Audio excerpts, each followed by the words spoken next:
Hey everyone, Jennifer Lee Chan here from NBC Sports Bay Area. Just giving you a Friday update, and we do have the game status for both teams. Mitch Wishnowsky is not going to play due to a back injury. He is a candidate to go on injured reserve because it is so bad. He had dealt with the problem during training camp, is what Kyle Shanahan said, and then kind of got better. And then now it's been acting up again. So Mitch Wishnowsky is out for the game, which means Pat O'Donnell, the guy who they brought into the practice squad just this week, he will be taking over punting duties for the 49ers in Sunday's game. Kevin Givens, no surprise there. He is also not playing. And Charvarius Ward, still out with his family.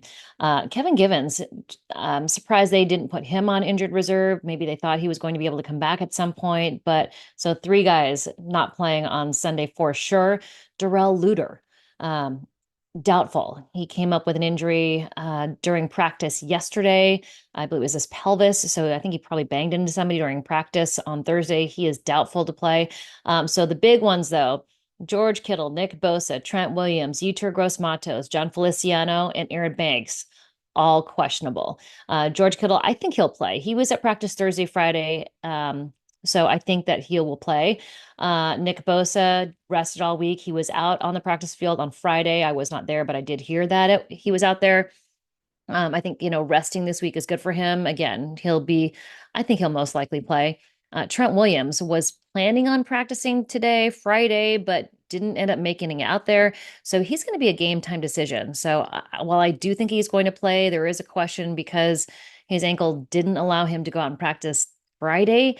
He may miss the game on Sunday, but I do think he's going to play. Yetur Gross Matos is listed as questionable. It's kind of a technicality. If a guy's coming off of IR, he has to be listed as questionable going into the game, but he's good to go. Kyle Shanahan said he will be playing. And I think, honestly, that he gets activated in place of Mitch Wishnowsky. I know, not same, but Mitch Wishnowsky most likely will go on IR. Yetur Gross Matos will get his spot on the 53-man roster. John Feliciano is questionable, and Aaron Banks hurt his thigh in practice, so he is questionable. I do think that Trent Williams and Aaron Banks play, but we'll kind of walk it through the weekend. At least they're not doubtful. If Trent Williams was doubtful, then I'd say probably not, but that's why they have these designations. Interesting notes from the Seattle Seahawks. Center Connor Williams decided to retire in the middle of the season. So they do have a new center, and he will be playing on Sunday. And let me try not to totally butcher his name. It is Olu Olawatimi. So fifth round pick from the 2023 season, 2023 draft out of Michigan. He is going to start in place of Williams. So, there's going to be some uncertainty or I guess new faces on the offensive line, which could give the defensive line a little opportunity there. Also, the Seattle Seahawks will be out both tight ends, Noah Fant and Brady Russell. They're both not going to play, but DK Metcalf is playing. He is not on the injury report at all. So expect to see Deommodore Lenoir matching up with DK Metcalf. I think that's the one that I'm most excited to watch. Also, Jake Moody. How does he bounce back from a 3 missed field goal game? But he did have the game winner. So, he ended on a good note. I know a lot of people have been talking about, what getting rid of Jake Moody. He was a third round pick. You don't want to get rid of Jake Moody because he's played so well. I mean, honestly, he has missed some games and missed some kicks in some huge games.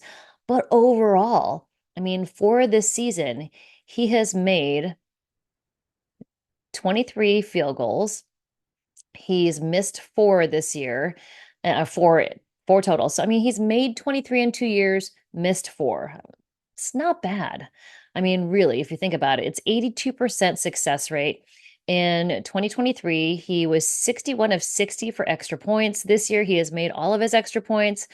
I honestly think that, like Jake Moody was coming back from injured reserve, his ankle, he told me personally, straight to my face, that it's not 100%. He's like, I've never had a high ankle sprain before. I didn't realize it would last this long. He honestly thought it was going to be like 2 weeks. He'd be fine, but he's still feeling it. It's still a little bit swollen, still a little bit tender. I've had a high ankle sprain. They suck.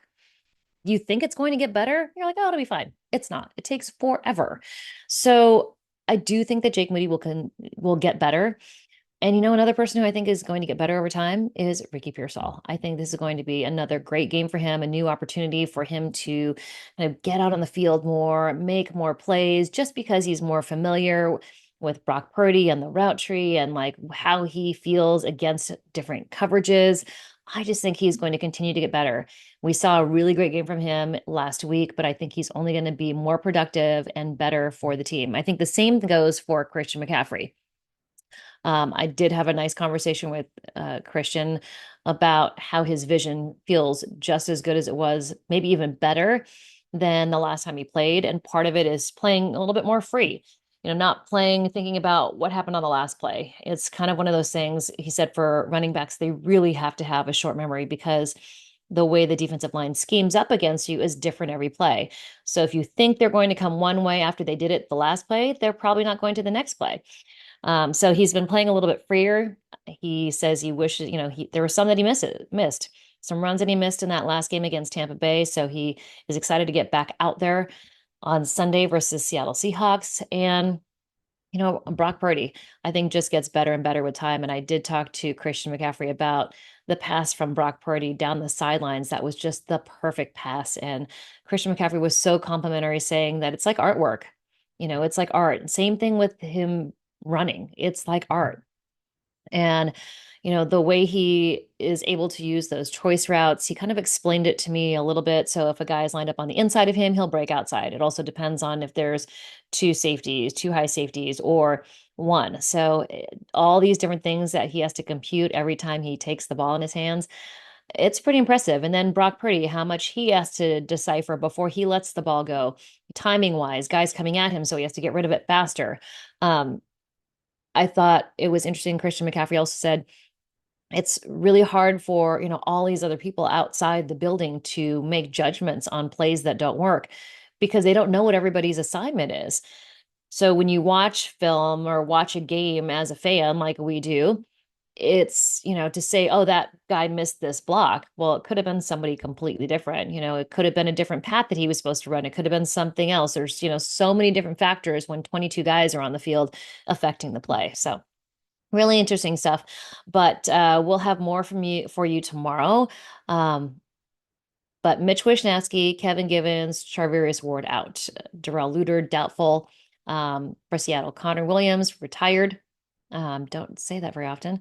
Noah Fant, Brady Russell, they're two tight ends also out for the game. So more for you tomorrow. Happy Friday, everyone. Hope you had a great week. And if you're at the Seattle Seahawks game, definitely yell out and say hi. Also, please subscribe. Tell your friends. Comment in the comment section. I love hearing from you, what you guys would like to hear more of. I really try to give you guys kind of behind the scenes chats that I had with players, just, to give it something different than what else you see out there. So, I feel that one of the most important parts of my job is to build these working relationships with players so that they, share a little bit, nothing that's controversial or that could get either them or me in trouble, but a little bit more insight because sometimes they answer questions when the entire media group is around and it's not quite as detailed as what I think, makes it understandable or just to add more depth or background. So love hearing from you guys. Hope you're all well, and we'll talk to you soon. Have a great weekend.